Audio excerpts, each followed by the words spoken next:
तो क्या चल रहा था अपना?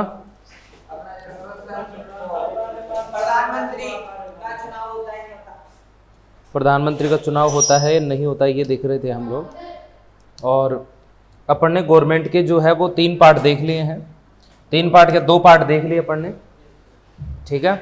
और यहाँ तक किसी को डाउट नहीं होना चाहिए कि हमारी जो कार्यपालिका है उस कार्यपालिका के अंदर मोस्टली जो लोग आते हैं उन लोगों के बारे में हमने जानकारी ली कि कार्यपालिका में कौन आता है, राष्ट्रपति और प्रधानमंत्री, है ना, और इसके अलावा मंत्री परिषद। तो मैं चाहता था कि आप लोग इनके बारे में थोड़ा सा जानें और ये जानें कि किस तरह से चीज़ें चलती हैं। वो चीज़ मैं कल आपसे बहुत सारी चीज़ें बता के गया था। अच्छा ये चल रही है, मैं देखा यार ये क्या हो रहा है, मक्खी ने लाइन खींच दी, क्या बात है, एफ भी बना दी इसने बहुत शानदार। मक्खी तो काम की। चलो कोई बात नहीं, ऐसा ही होता है। ये भी कहीं तो जाएगी, कहीं तो बैठेगी ये भी। तुम भी सारे सीख गए बैठे बैठे हैं। चलो, है ना। तो मंत्री परिषद जो है वो हमने बात की थी। कुछ और भी बाहर बैठे हैं शायद अभी, ये आ गए। बोला तो उनको, क्या कर रहे हो? बोले कहा हो रहे हो? बोले जल्दी आवाज से बोले।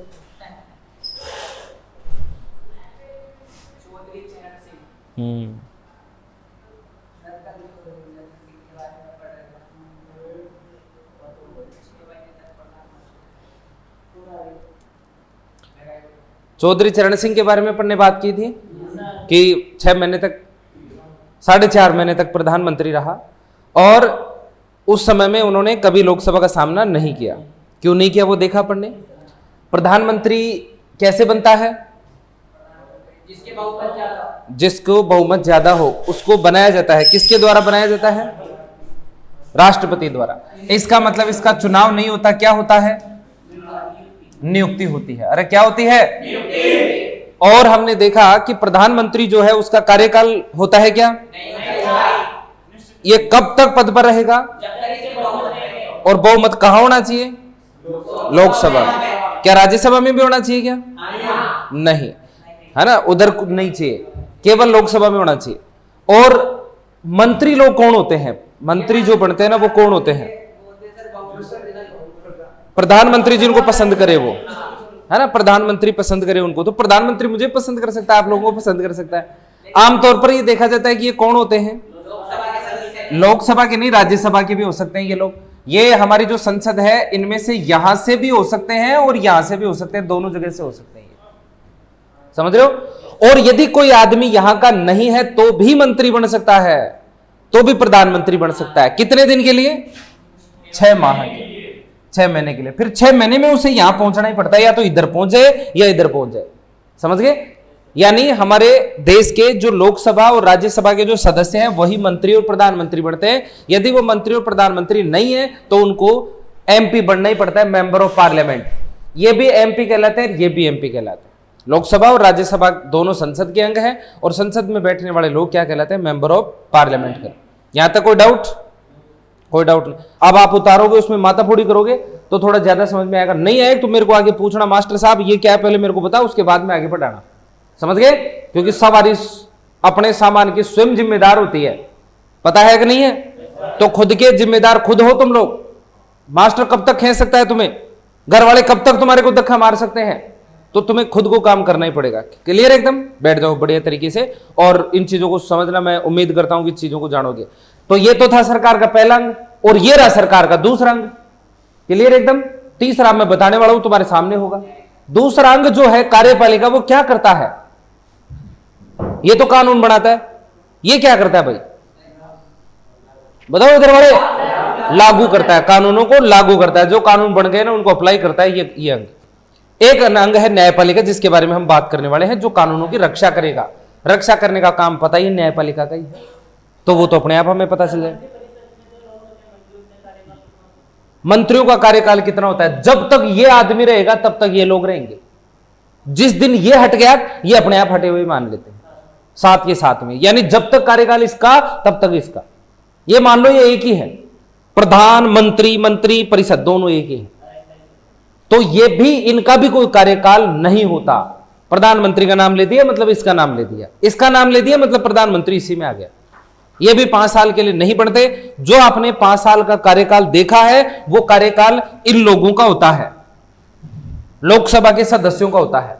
आपसे कुछ प्रश्न पूछे जा सकते हैं, उम्मीद करता हूं तुम लोग उसका आंसर दोगे सही तरीके से। आपसे प्रश्न पूछ लिया जाए कि क्या राज्यसभा का सदस्य प्रधानमंत्री बन सकता है? बन सकता है, बन सकता है। कितने दिन तक बन सकता है? जब तक बहुमत हो, कहां पर? लोकसभा में।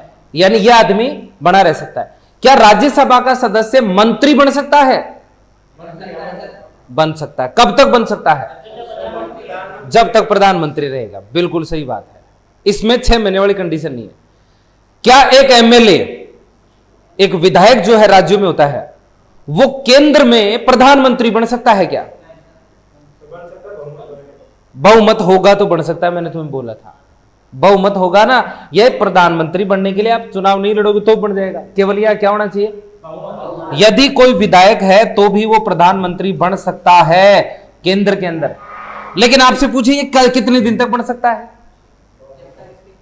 ना 6 महीने तक। फिर 6 महीने बाद उसे आगे रहना है तो क्या करना पड़ेगा? ना मेंबरशिप लेनी पड़ेगी। अरे बहुमत तो साबित करेगा ही, बहुमत तो साबित करना ही पड़ेगा इसको, वो तो है ही। लेकिन वो प्रधानमंत्री 6 महीने तक ही रह सकता है। दूसरी चीजें देखो, आपने उधर खिचड़ी बना दी है बढ़िया क्वालिटी वाली, है ना, तो ये नहीं काम करना है तुम्हें। एक तो वो बहुमत का काम था कि बहुमत रहने तक यहां रहेगा। एक दूसरा इधर देख, मैं तेरे लिए समझा रहा हूं, नीचे मत देख। यहां पर दूसरा मैंने क्या बताया था कि कोई भी प्रधानमंत्री और मंत्री बन सकता है यदि वो संसद का सदस्य नहीं है तो भी बहुमत होना चाहिए। और दूसरा, वो कब तक प्रधानमंत्री बन सकता है? 6 महीने तक, यदि वो एमपी नहीं है तो, इधर का नहीं है तो एक विधायक जो एमपी बन गया, मान लीजिए वो प्रधानमंत्री बन गया है, तो वो एमपी नहीं है, ना तो इसका है ना इसका है, तो वो कितने दिन तक रह सकता है? 6 महीने। बहुमत वाला सीन अलग है, ये सीन अलग है, दोनों साथ साथ चलते हैं। बहुमत तो होना ही चाहिए, बहुमत 6 महीने में साबित करना होता है। और एक व्यक्ति जो मंत्री या प्रधानमंत्री बने उसको संसद का सदस्य भी होना जरूरी है। समझ गए यहां तक? कोई बात, किसी तरह का कोई डाउट नहीं? अब डाउट मेरे दिमाग में आया और मैं तुम्हारे दिमाग में लेके आता हूं इसे, क्योंकि तुम्हारे दिमाग में तो डाउट आते ही नहीं है। आएंगे कहां से? तुम बहुत महान हो, बहुत सारी चीजें होंगी तुम्हारे पास सोचने के लिए, है। इस दुनियादारी में, इतने बड़े खेल में क्या कुछ नहीं है तुम्हारे पास? सोचो, फालतू की चीजों में दिमाग लगाने का टाइम किसके पास है?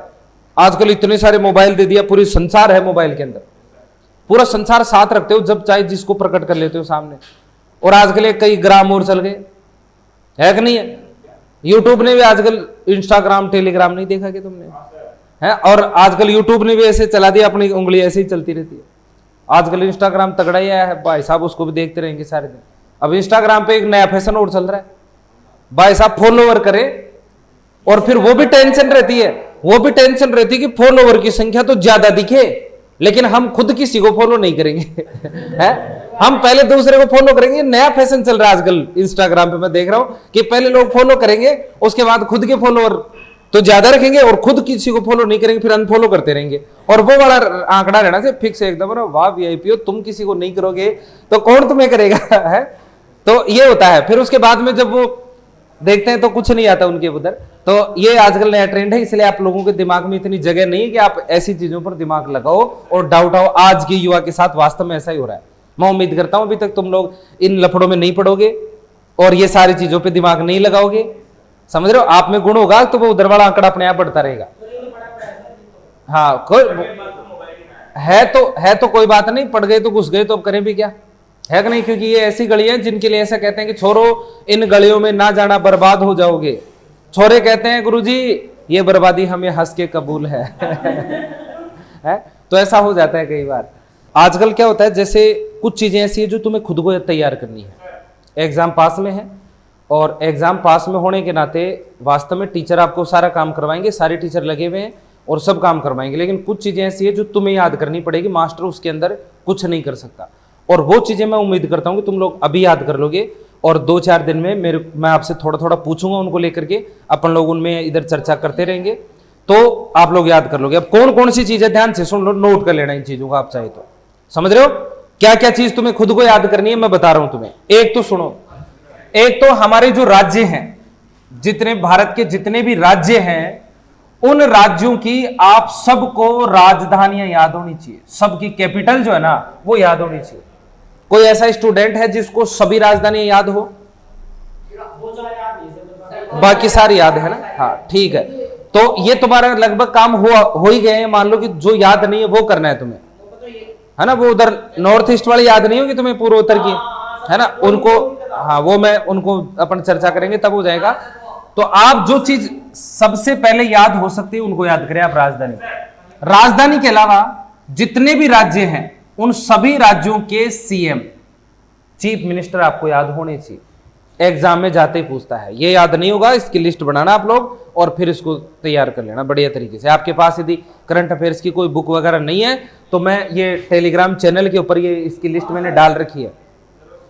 तो हाँ, टेलीग्राम के ऊपर मैंने लिस्ट डाल रखी है, उसमें से आप लोग कर लेना। और उसको मैं पिन कर दूंगा, हाईलाइट कर दूंगा, अपडेट कर दूंगा उसको, क्योंकि अभी कुछ राज्य में नए चुनाव हैं। क्योंकि ये ऐसे क्वेश्चन, अरे सुन ले भैरू, मेरी सुन ले, आपस में बात मत करो, तो ये आते ही ऐसे। इसके अलावा सभी राज्यों के आपको राज्यपाल भी याद होने चाहिए। कुछ राज्यों के मान लो नहीं भी याद हो तो भी चल जाएगा, लेकिन बड़े बड़े राज्यों के आपको जितने राज्यों के राज्यपाल याद हो सकते हैं वो जरूर कर लेना आप। समझ रहे हो? अभी तो अपने राजस्थान के गुलाब चंद कटारिया थे, राजस्थान के थे, उनको राज्यपाल बनाया गया। कौन से राज्य का राज्यपाल बनाया गया उनको? असम का राज्यपाल बनाया गया है। हाँ, उस स्टेट का नहीं होता, ये एक परंपरा है, संविधान में नहीं लिखा हुआ ऐसा, लेकिन उस परंपरा है कि भाई उस स्टेट का राज्यपाल नहीं होता, वो दूसरे का। नहीं नहीं, लिखा हुआ कहीं नहीं है, ठीक है। तो ये चीजें आप याद करना। इसके अलावा सुनो, इसके अलावा सबके पास में जो है वो मैप होना चाहिए। सबके पास 2 मैप होनी चाहिए, एक तो इंडिया का और एक वर्ल्ड का। ये 2 मैप आप चाहो तो कुछ काम कर सकते हो, इसमें कुछ काम कर सकते हो। क्या कर सकते हो? आप मार्केट से मैप परचेज करके, और ये इतने ही 10-20 रुपए के आते हैं। आप जिस कमरे में रहते हैं उस कमरे के अंदर सामने दीवार में लगा लें इंडिया का मैप और वर्ल्ड का मैप, वर्ल्ड और इंडिया पॉलिटी। इसमें आपको क्या क्या चीजें याद होनी चाहिए। छोरा बोले मत, मैं तने 1000 बार बोल दी, मेरी सुन ले या तो, या फिर मैं चुप हो जाता हूँ, तू थोड़ी सी देर आके तू ही बता दे इनको क्या क्या हो रहा है, ठीक है। अब नहीं बोलना, आपस में चर्चा नहीं करनी है। जब तक मैं बोलेगा अपू नहीं बोलेगा, तुम नहीं बोलेगा, ध्यान रखना, ठीक है। बॉस को स्वभाव कौन पता था, नहीं तो फिर मेरे को ये काम करना पड़ेगा, देखो देर बार काट भाई तो फिर इसलिए ध्यान रखना तुम लोग। तो सुनो, देखो, तो 2 चीजें याद करनी है तुम्हें। क्या करनी है? ये तो मैप वाला। अब मैप में तुम्हें क्या करना है? आप जिस जगह की तैयारी कर रहे हो डिफेंस की, डिफेंस के अंदर, रेलवे के अंदर 2 जगह से क्वेश्चन पक्का आते ही है, एक तो खेल और एक मैप। इससे प्रश्न ना आए ऐसा कभी नहीं हो सकता। खेल और मैप से प्रश्न पक्का आते हैं। तो खेल तो क्या है, वो तो धीरे धीरे आगे आप करंट अफेयर्स वगैरह पढ़ोगे तो उसमें आपका फर्ज बनता है इसको तैयार कर ले, मैप को। मैप को तैयार करने की 2 वजह बता रहा हूं मैं तुम्हें। एक वजह तो इससे क्वेश्चन खुद से भी आते हैं। दूसरा, जब आप पॉलिटी पढ़ते हैं, जब आप हिस्ट्री पढ़ते हैं और जब आप ज्योग्राफी पढ़ते हैं तो पूरा मैप है ही उसमें। तो तीनों सब्जेक्ट जब आप पढ़ते हैं तब भी आपको मैप काम आता है, समझ रहे हो? इसलिए अब आप सोचते हैं सर हिस्ट्री में मैप हमें कहां से काम आएगा, पॉलिटी में मैप कहां से काम आएगा, लेकिन मैं तुम्हें बता रहा हूं वास्तव में काम आता है। मैं मेरे तरीके से जो पढ़ाऊंगा ना उसमें काम आएगा। हिस्ट्री जब हम पढ़ेंगे तो मैं आपको केवल इतना ही बोलूंगा कि देखो भाई अलाउद्दीन खिलजी हुआ करता था और ये यहाँ दिल्ली में रहता था, इसने आक्रमण किया, ऐसे गया ये, और यहां जाकर के इसने आक्रमण किया, इस क्षेत्र को जीत लिया इसने। मैं बस केवल यही बोलूंगा कि यहाँ जो क्षेत्र था उसका नाम वारंगल था, ये वारंगल को जीतने वाला आदमी था ये, तो ऐसे। तो फिर आपको पता होना चाहिए आज वारंगल जो है, पहले कोई था, आज वारंगल कोई नहीं है। तो वो आज कौन सी जगह ऐसी जिसको वारंगल बोलते थे, हैं, जिसको देवगिरी बोला करते थे, ऐसे अलग अलग जगह है, मगध बोला करते थे, ये सब चीजें। उन चीजों को समझने के लिए आपको मैप की समझ होना बहुत जरूरी है। इसके लिए आपको क्या करना है, हर एक राज्य की लोकेशन आपको पता होनी चाहिए। मैं मैप बना करके ऐसे पूछ लूं कि बता यहां कौन सा राज्य था, तो सब बच्चे को पता होना चाहिए, के को पता होना चाहिए कि यहां पर कौन सा राज्य था। बड़े बड़े राज्यों की लोकेशन आपको पता रहती है, छोटे मोटे को देख लेना थोड़ा सा। जैसे इधर ये नॉर्थ ईस्ट वाले थे, इधर वाले 7 सिस्टर है पूर्व उत्तर की, असम, मेघालय, इन कंफ्यूजन को दूर कर ही लेना तुम लोग, समझ रहे हो इस चीज को। और मैप से संबंधित बहुत सारे प्रश्न बनते हैं, भारत का विस्तार, लंबाई, चौड़ाई, क्षेत्रफल, ये प्रश्न बेसिक से होते हैं।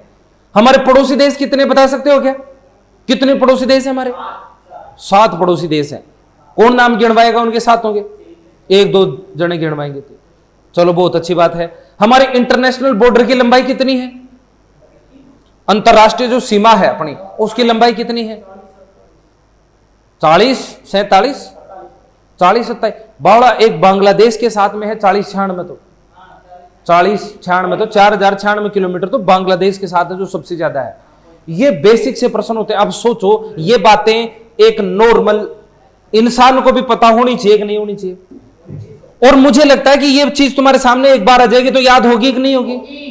तो इसलिए आप इनको तैयार कर लेना खुद ही। अब आप इनको तैयार करने के लिए मैंने बता दिया आपको कि मैप ले आना इसको लेकर के, तो और मैप नहीं लेके आओ तो भी आप थोड़ा सा देख लेना भाई, 1-1 रुपए का मार्केट में मिलता है, वो तो ले आना कम से कम, और उसको भर लेना, उसी में राजधानी और उसमें ये चीजें।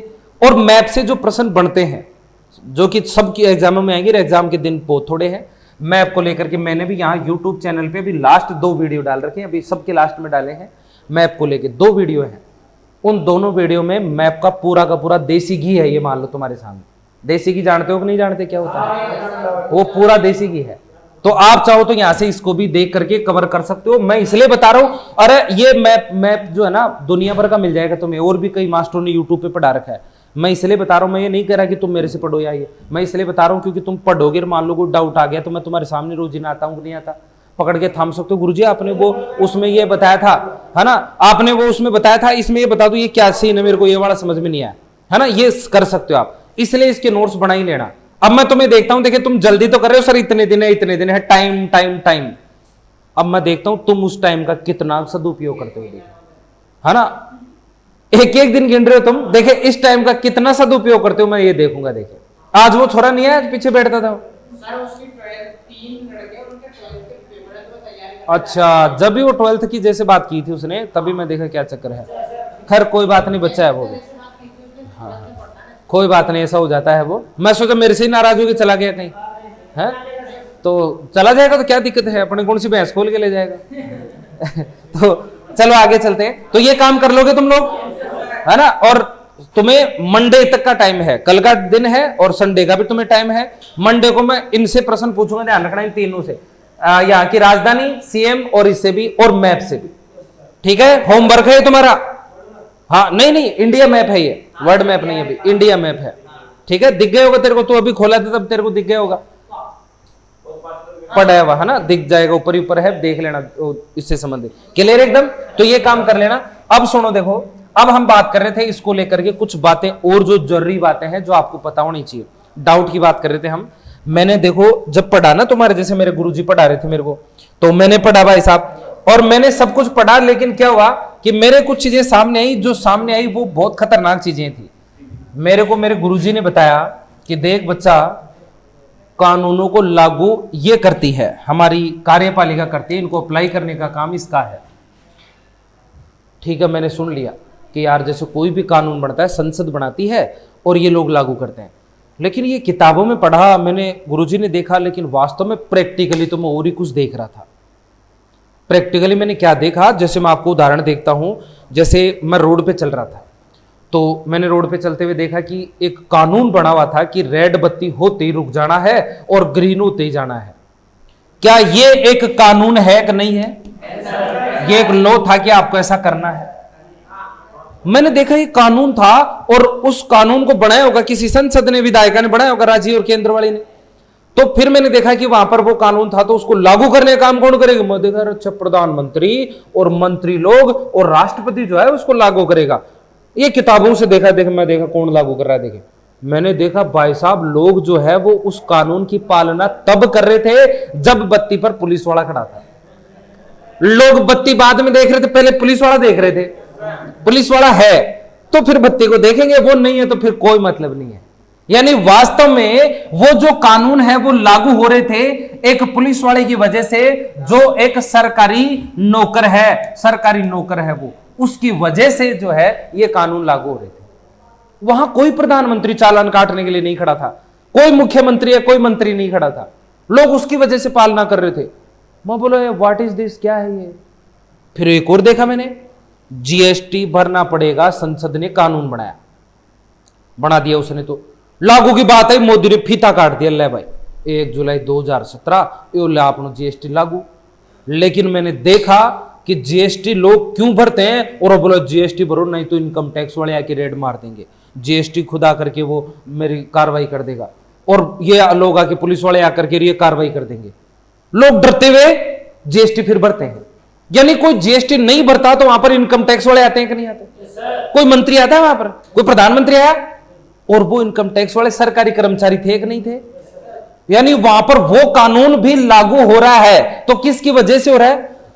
सरकारी। मैंने देखा रे यार ये तो लोचा हो रहा है तगड़ा, इधर किताबें क्या कह रही है, मैं देख क्या रहा हूं, हे संसार में क्या चल रहा है, हे भगवान राम तेरी गंगा मेली। ये देख करके लफड़ा हो गया। तब पता है मैंने क्या पढ़ा, मैंने आगे पढ़ा, इसके बारे में जाना, तो एक चीज जानी कि जो सरकारी नौकर होते हैं वो जनता के नौकर होते हैं, इसलिए सरकारी नौकर हैं, ये जनता की सेवा के लिए बने होते हैं। हालांकि वो चीज अलग है कि नौकर लगने के बाद जनता को बोलते हैं कि तुम हमारे नौकर हो, लेकिन ये हकीकत में नौकर होते हैं जनता के। इसलिए इन सबको संयुक्त रूप से क्या बोलते हैं, इन सब को नौकरशाह कहा जाता है, सभी सरकारी कर्मचारियों को।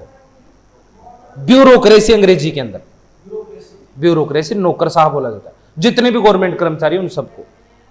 और यदि ऐसा था कि इनकी वजह से कानून लागू हो रहा है, तो मैंने कहा यह भी कार्यपालक होने चाहिए, यह भी कार्यपालिका के हिस्सा होने चाहिए।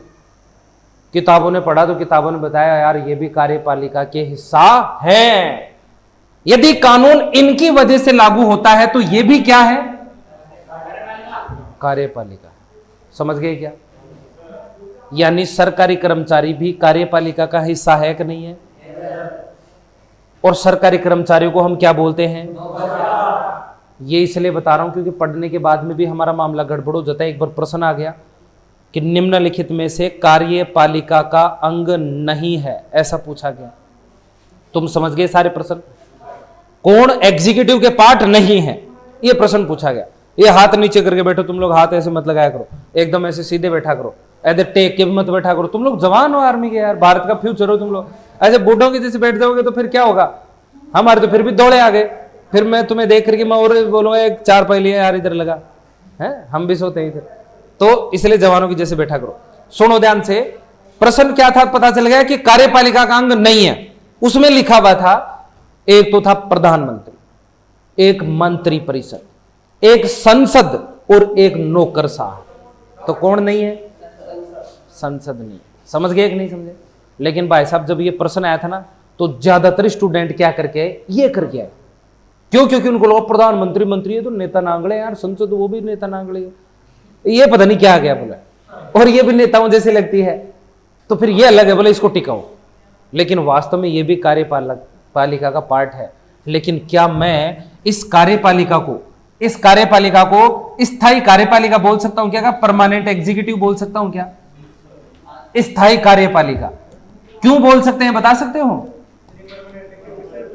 क्योंकि हाँ, ये तो बहुमत रहने तक रहती है, जबकि ये परमानेंट रहती है। राज्यसभा की जैसे है, ये जैसे 5 आदमी रिटायर हो गए, 10 आदमी और आ जाते हैं, 5 और आ जाते हैं। ऐसा थोड़ी होता है कि आपने देखा हो कि हाल ही में राजस्थान पुलिस पूरी रिटायर हो गई, अब सारी नहीं आएगी, ऐसा देखा है क्या? वो परमानेंट होती है। इसलिए नौकरशाह को क्या कहा जाता है? लिखो इस बात को, नोट लगा के लिखो कार्यपालिका जो आपने फॉर्मेट बना रखा है उस फॉर्मेट में लिख लो। हाँ, जो पेज मैंने बताया था उसमें पेज में ऊपर संसद लिख रखा होगा, नीचे कार्यपालिका ये लिख दी होगी, राज्य कार्यपालिका लिख दी होगी, और उसी में नीचे नोट लगा के लिख लो नौकरशाह है, ब्यूरोक्रेसी। नोट लगा के लिखना है नौकरशाह है, अंग्रेजी में लिखना ब्यूरोक्रेसी, और नौकरशाह के आगे लिख देना सरकारी कर्मचारी ब्रैकेट में। आप नौकरशाह नहीं जानते हो तो ब्रैकेट में लिख देना सरकारी कर्मचारी, गवर्नमेंट सर्वेंट अंग्रेजी में, ब्यूरोक्रेसी गवर्नमेंट सर्वेंट सरकारी कर्मचारियों को भी, नौकरशाह को भी स्थायी कार्यपालिका परमानेंट एग्जीक्यूटिव, चलो कोई बात नहीं, स्थायी कर्मचारी स्थायी कार्यपालिका, नौकरशाह को भी स्थायी कार्यपालिका में शामिल किया जाता है।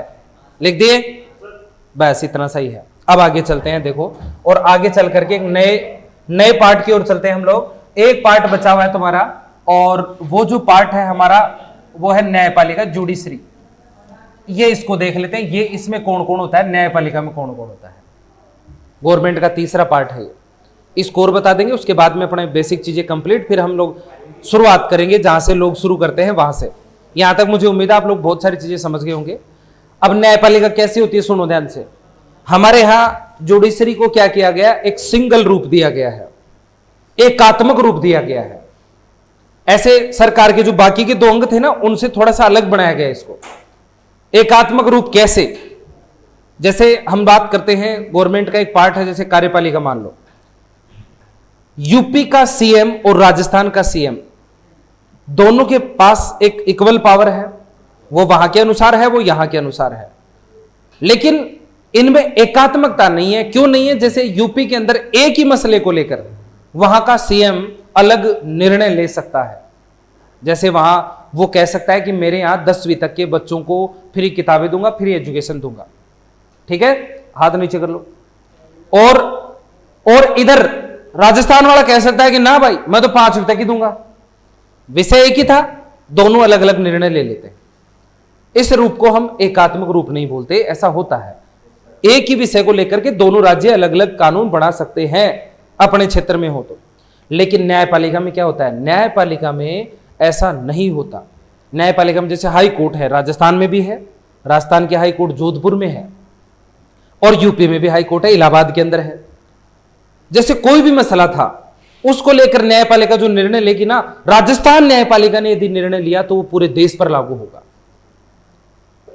पूरे देश पर, केवल राजस्थान पे नहीं। यूपी वाले ने निर्णय लिया तो वो राजस्थान पे भी होगा, उधर भी होगा। इसको हम एकात्मकता बोलते हैं। जैसे उदाहरण देके बताऊं मैं तुम्हें, अभी एक मसला चल रहा है कि भाई लड़कियों की विवाह की उम्र 21 साल की जाए, 21 साल करने का प्लान चल रहा है कि ये कर जाए, लगभग हो ही गई है, मान लो हो जाएगा जल्दी। लड़कों की तो 21 थी पहले से, 21 ही रहेगी अभी भी। भाई साहब इसमें भी लफड़ा हो रहा है, पता है क्यों लफड़ा हो रहा है, तेरी ये बीमारी बहुत ज्यादा, मेरे से बोल कोई बात है तो उसको मत छेड़ो, छोड़ो, वो भी तेरे से परेशान है। हाँ ज्यादा हो रही है, लफड़ा है ये भावनात्मक रूप से समझ रहा है। छोरो ध्यान से सुन लेना, अपना जुगाड़ पे ठालो, नौकरी लग जाओ, नहीं तो लड़कियां 21 साल की हो जाएंगी ना, उसके बाद में उनको समय मिल जाएगा। अभी तो 18 में ब्याह हो जाता है, तो लड़की पढ़ते हुए कई बेचारे का ब्याह कर देते हैं। 21 की हो जाएगी तो पढ़ लिख करके नौकरी लग जाएगी, और पढ़ लिख के नौकरी लगे, सोचो अपने से क्यों करेगी वो, है कि नहीं। तो ये मसला राजस्थान के हिसाब से बहुत बेकार है। तो मान लो राजस्थान वाले चले गए हाई कोर्ट में, और राजस्थान हाई कोर्ट को बोला है हाई कोर्ट जी ये मामला गड़बड़ है, इसको आप बंद करो, ये इससे तो हम कमारे रह जाएंगे सारे सारे, और वो पढ़े लिखे लोग ले जाएंगे, दूसरे ले जाएंगे, हमसे क्यों करेंगी ये लड़कियां ब्याह, क्योंकि इतनी उम्र में तो वो आराम से कामयाब हो जाएंगी, समझदार हो जाएंगी, और हम तो रह जाएंगे भैरू के भैरू। तो फिर ये दुर्गा हम पे सवार हो जाएंगे, लफड़ा हो जाएगा। तो फिर क्या होगा। तो ऐसे में जोधपुर हाई कोर्ट ने कहा कि चलो ठीक है यार, ये तो अच्छा मामला है, मैं सुन लेता हूं। और जोधपुर हाई कोर्ट ने कहा कि नहीं, विवाह की उम्र फिर से जो है वो कितनी की जाती है, 18 की जाती है। हमारी सुन ली उसने, और सुनते ही उसने बोला तो ये राजस्थान में नहीं होगी, पूरे देश में। अब साउथ इंडिया वाले तो पढ़े लिखे होते हैं सारे, और वो तो पढ़ लिख करके बड़े हो गए, शादी करते हैं आराम से। हमारे जैसे नहीं है कि भाई साहब गोदी में ही ब्याह कर दिया। अब उन्होंने क्या किया, उन्होंने साउथ इंडिया की हाई कोर्ट में उन्होंने भी अर्जी लगा दी कि हे माननीय हाई कोर्ट जी, आप जो है इस निर्णय को फिर से बदलो, और हम चाहते हैं कि ये उम्र जो है वो 21 ही रहे, ये अच्छी है। साउथ इंडिया में किसी हाई कोर्ट ने देखा यार ये तो ठीक है, तो वो कहती है कि हाँ सही है, ये मामला सही है और ये 21 होना चाहिए। वो कहते हुए क्या बोलेगी कि मैं जोधपुर हाई कोर्ट के निर्णय को बदलती हूं, और विवाह की जो उम्र है वो यही सही है, मैं इसको करती हूं। अब यदि उसने ऐसा कर दिया तो जोधपुर हाई कोर्ट का निर्णय बदल जाएगा। जोधपुर हाई कोर्ट बोलेगी अच्छा वो बोल रही है साउथ, मेरी बहन है वो बोल रही है, मतलब मैं ही बोल रही हूं, ठीक है मैं भी इस बात को मानती हूं, और वो चीज राजस्थान पे भी लागू हो जाएगी। समझ रहे हो इसको हम क्या बोलते हैं, एकात्मकता बोलते हैं। यानी एक हाई कोर्ट बोल रही, दूसरे को मानना पड़ेगा, दूसरे है तो वो, इसको एकात्मकता। लेकिन ये सीएम के अकॉर्डिंग ऐसा हो सकता है क्या, एक राज्य का सीएम कोई और कुछ बोल सकता है, दूसरे का। समझ गए एकात्मकता क्या होती है। ऐसा हमारे न्याय सिस्टम को एकात्मकता दी गई है, इसको एक यूनिटी बनाई गई है, जबकि बाकी का फेडरल सिस्टम बनाया गया अपना। तो ऐसे में हम लोग जब बात करते हैं इसकी न्यायपालिका की, तो एकात्मकता के हिसाब से क्या किया गया है, देखो सबसे पहले एक न्यायपालिका बनाई गई, सबसे ऊंची न्यायपालिका, जिसे हम बोलते हैं सर्वोच्च न्यायालय, सबसे ऊपर है ये, और सारी बाकी के इसके नीचे में है। इसको सर्वोच्च के अलावा इसे एक और नाम दिया गया, वो नाम है उच्चतम, उच्चतम न्यायालय। और इसको एक और नाम दिया गया, वो नाम है सुप्रीम कोर्ट। ये जो सुप्रीम कोर्ट है, ये जो न्यायालय है अपनी, ये सबसे ऊपर है, देश में एक है, और ये एक है तो कहां पर बनी हुई है, ये दिल्ली के अंदर बनी हुई है। ये सबसे ऊपर है, एक ही है, ये पूरे देश को संभालती है, जैसे सेंट्रल गवर्नमेंट है वैसे ये है। इसका नाम याद रखना, सर्वोच्च, उच्चतम और सुप्रीम, अंग्रेजी में सुप्रीम सबसे ऊपर है, इसलिए सुप्रीम। फिर उसके बाद में दूसरे नंबर पर जो कोर्ट बनाई हुई वो राज्यों में बनाई है, और इसे हम केवल क्या बोलते हैं, इसे हम बोलते हैं उच्च न्यायालय बोलते हैं, उच्च न्यायालय। और उच्च न्यायालय बोले तो हाई कोर्ट, हाई कोर्ट। और ये जो होती है वो राज्यों में होती है। और मैंने आपको बताया था कि दो से अधिक राज्य मिलकर के, यानी 2 या 3 राज्य मिलकर के एक हाई कोर्ट बना सकते हैं, ऐसा 231 में लिखा हुआ है। ये 231 अनुच्छेद में लिखा हुआ है कि 2 या 3 राज्य मिलकर एक हाई कोर्ट बना सकते हैं। इसका मतलब सब राज्यों में हाई कोर्ट नहीं है। तो देश में हाई कोर्टों की संख्या कितनी है, 25। मैंने बताया था आपको, अभी 2019 के अंदर 25वीं हाई कोर्ट बनी थी, तब से 25 हाई कोर्ट। एक करंट अफेयर्स का प्रश्न है कि देश में हाई कोर्टों की संख्या 25 है। क्लियर? जैसे पंजाब, हरियाणा और चंडीगढ़, तो 3 को मिलाकर के एक ही बनी हुई है चंडीगढ़ के अंदर। हमारे पास आज वर्तमान में 36 राज्य हैं, 36 राज्य इकाइयां। उन 36 में सबके पास नहीं है। कितनों के पास है? केवल 25 के पास में।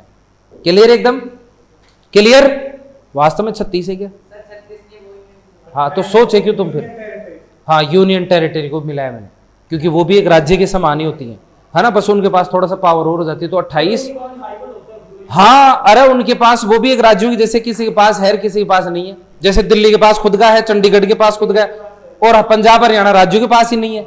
ऐसे होता है नहीं। अंडमान निकोबार द्वीप समूह, लक्षद्वीप उनके पास में नहीं है, दादर नगर हवेली वगैरह उनमें नहीं है, तो ऐसे नहीं होता है। ठीक है, तो इसमें 25 के पास है। क्लियर एकदम? और फिर उसके बाद में सब लोग हाई कोर्ट में नहीं जा सकते, एक राज्य बहुत बड़ा होता है, इसलिए क्या किया जाता है, इसके नीचे एक और हाई कोर्ट बनाएगी डिस्ट्रिक्ट लेवल पर, और इसको हम बोलते हैं जिला अदालत बोलते हैं, क्योंकि ये जिले लेवल पर बनी होती है। और जिला अदालत होती है वो जिला स्तर पर। अब जिले कितने बताओ हैं? लगभग 740 से ज्यादा है, 740 से, कुछ दिन पहले 740 थे, और बढ़ने के प्रोग्राम चल रहा था, वो बढ़ गए होंगे, तो और 2-3 बढ़ गए होंगे। तो ये पूरे देश में इतनी सारी कोर्ट है। अब एक जिला भी बहुत बड़ा होता है, जैसे जयपुर जिला इतना बड़ा, कई किलोमीटर में फैला हुआ है। सारे लोग थोड़ी जो जयपुर आ सकते हैं जिले के अंदर। पड़ोसी से लड़ाई होगी, भाई साहब जयपुर भागे जाओ। कोई गांव में रहता है दूर 100-200 किलोमीटर, 200 किलोमीटर 300 किलोमीटर से चल के जयपुर नहीं आएगा वो। इससे अच्छा वो पड़ोसी से मार ही खा लेगा, लेकिन उसको न्याय नहीं चाहिए, है ना। तो ऐसे में वो नहीं आएंगे, इसलिए हमें क्या चाहिए, सबको न्याय मिले। इसलिए हमने एक और अदालत बनाई, इसके भी नीचे अदालत बनाई, और वो जो हमने बनाई है उसे हम बोलते हैं अधीनस्थ अदालत बोलते हैं, कि वो सेशन कोर्ट है, अधीनस्थ अदालत, इसको सेशन कोर्ट बोलते हैं। और ये जो अदालत है वो किस लेवल पर बनी होती है? ये बनी होती है तहसील स्तर पर बनी होती है। और ये तो बहुत सारी अदालतें हमारे पास, खूब सारी हैं ये, और इसीलिए ऐसा एक रूप बना हुआ है हमारे न्यायपालिका का। इस तरह का एक पिरामिड बना हुआ है, पहले 1 और फिर 25 और फिर ऐसे 740 से ज्यादा और फिर हजारों। तो ऐसा एक पिरामिड बना हुआ है न्यायपालिका का हमारा इस तरह से। इसलिए कई बार आप देखा करो, जब भी पॉलिटी की या कोई न्यायपालिका की आप किताब पढ़ते हैं तो उस पर ऐसे ये बना होता है। ऐसा इसलिए बना होता है क्योंकि हमारे न्यायपालिका का रूप ही ऐसा बना हुआ है, इसलिए ऐसे दिया गया, एक त्रिकोण बना हुआ है, हमारा पिरामिड बना हुआ है। और सुनो, हमारे यहाँ जब भी हम बात करते हैं जजों की, जब भी जजों की भर्ती होती है, सबसे पहले यहाँ जाते हैं, यहाँ से जज बैठना शुरू करते हैं, फिर इन्हीं जजों को प्रमोशन होकर यहाँ पहुँचते हैं, फिर इनसे प्रमोशन होकर यहाँ तक पहुँचते हैं। इधर जज नहीं बैठते हैं, इधर कौन बैठते हैं? सरकारी अधिकारी बैठते हैं। जैसे RAS की भर्ती होती है, किसी को SDM पद मिला होता है अच्छी रैंक आकर के, तो वो जो SDM लेवल के अधिकारी होते हैं वो यहाँ पर सुनवाई करते हैं। यानी वो सरकारी कर्मचारी, एक RAS अधिकारी, एक IAS अधिकारी, वो काम भी करते हैं और ये काम भी करते हैं। वो एक अधिकारी काम भी करते हैं और ये सुनवाई वाला भी काम करते हैं। तो यहाँ पर कर्मचारी लोग सुनवाई करते हैं, जज लोग नहीं होते, जबकि जज यहाँ से शुरू होते हैं। ऐसा करते हुए हमारी न्यायपालिका का एक ढांचा बना हुआ है जो तुम्हारे सामने था। अब इसमें बच्चे नाम में कंफ्यूजन हो जाते हैं, इसलिए मैं बता रहा हूं। कई बार उच्च न्यायालय को यहां पहुंचा देते हैं, सर्वोच्च न्यायालय को इधर पहुंचा देते हैं। बोले ये केस कहां ले जा सकते हैं, बोले सर्वोच्च न्यायालय में। उनको कंफ्यूज हो जाता है, यार ये राज्यों में थी या फिर केंद्र में थी। तो इसका याद रखना, देखो सर्वोच्च बहुत सारे नाम है, नाम बड़ा तो ये सबसे बड़ी, सर्वोच्च सबसे ऊंची, और केवल ये उच्च डाई अक्षर की। और डाई अक्षर किसके होते हैं? प्रेम के। देखा, प्रेम के पुजारियों डाई अक्षर हाई कोर्ट के होते हैं, है ना। तो इसमें हाई कोर्ट याद रखना। और अंग्रेजी में तो सिंपल सी बात है, देखो ये तो हीरो है हाई कोर्ट, और ये है सुपर हीरो, बड़ा कौन होता है? तो सुप्रीम कोर्ट याद कर लोगे, और ये हाई कोर्ट। ऐसे करके इसको याद रखना, कर लोगे एकदम, छाप दो इसको, ऐसे कैसे उतार दो फटाफट से, लिखो लिखो, है ना। अब ये फॉर्मेट के अंदर लिख सकते हो, नीचे जो फॉर्मेट बना रखा उसमें नीचे लिख लो या अगले पेज में लिख लो।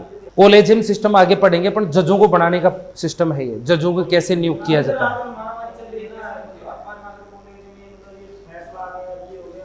देखो सुनने की बात है, बड़ी बात है। अब तुम थोड़े बहुत समझदार हो गए, तुम इन चीजों को समझ सकते हो।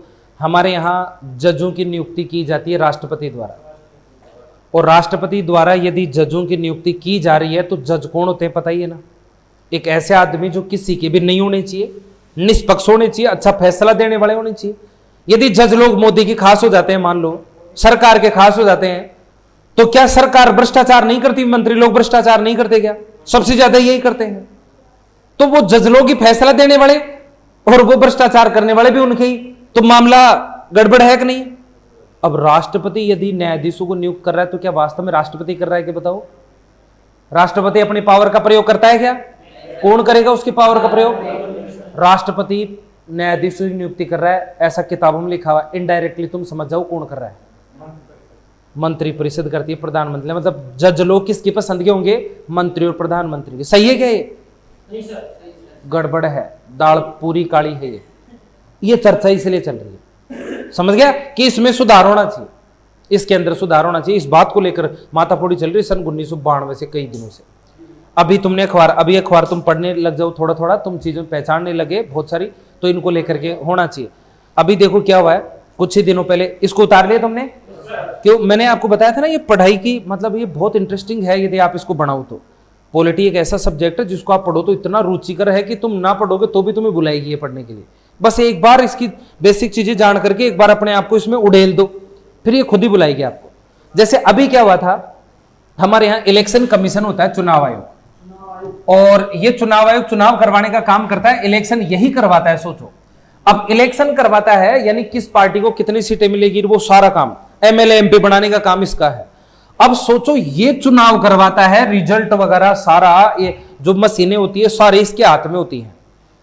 अब यदि ये आदमी सरकार का हो जाए, ये हमारे देश के प्रधानमंत्री का हो जाए ये आदमी, और प्रधानमंत्री के कई अनुसार चले ये आदमी, चुनाव आयोग, इसका जो हेड होता है उसको हम इलेक्शन कमिश्नर बोलते हैं, चुनाव आयुक्त बोलते हैं। ये आदमी यदि प्रधानमंत्री का हो जाता है तो प्रधानमंत्री इसको क्या बोलेगा कि बेटा चुनाव ऐसा करवाना है कि मेरे को ही जिताना है कैसे भी करके, वो वोटिंग गिनती में कुछ भी कर देना, या ईवीएम मशीन से मेरी सेटिंग करवा देना। सुन ले, ईवीएम मशीन से मेरी सेटिंग करवा देना कि कोई किसी को भी वोट डाले, वोट मेरे को ही जाना चाहिए। भाई साहब इसके हाथ में होता है, ये करवा सकता है। समझ रहे हो? ये आदमी निष्पक्ष होना जरूरी है कि नहीं है? लोकतंत्र के पिलरों में से एक है ये किसी का पक्षपाती नहीं होना चाहिए, स्पेशल सरकार का आदमी तो होना ही नहीं चाहिए। लेकिन बड़े दुख की बात पता है क्या थी?